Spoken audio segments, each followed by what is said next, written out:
Jamnagar collector કચેરી ખાતે વંદે માતરમના 150 વર્ષની ઉજવણી અંતર્ગત સામૂહિક ગાન અને સ્વદેશીના શપથ લેવાયા.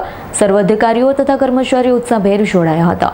જામનગરમાં આજે જ્યારે ભારતનું રાષ્ટ્રીય ગીત વંદે માતરમ વર્ષ 1875માં રચાયાને ગૌરવવંત 150 વર્ષ પૂર્ણ કરી રહ્યું છે.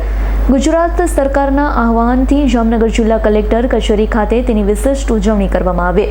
વર્ષ 1875માં રાષ્ટ્રીય સ્વતંત્રતા ચળવળ દરમિયાન રાષ્ટ્રીય ગીત વંદે માતરમ એ દેશવાસીઓમાં રાષ્ટ્ર ચેતના પ્રગટાવી હતી. દેશવાસીઓને માતૃભૂમિના ગૌરવની એક સૂત્રતામાં બંધાયા હતા.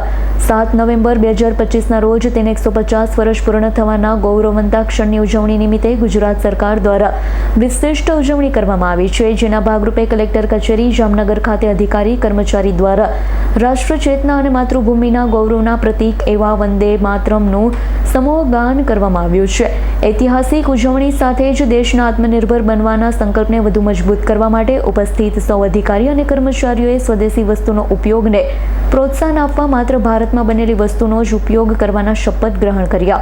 આ પ્રસંગે જિલ્લા વિકાસ અધિકારી અંકિત પન્નુ, નિવાસી અધિક કલેક્ટર BN ખેર, શહેર પ્રાંત અધિકારી ઇદિત વાર્ષને, ગ્રામ્ય પ્રાંત અધિકારી બ્રિજેશ કાલરિયા, જિલ્લા પુરવઠા અધિકારી સુધીર બારડ, નાયબ જિલ્લા ચૂંટણી અધિકારી દીપા સહિત સર્વ અધિકારી અને કર્મચારીઓ ઉત્સાહભેર જોડાયા.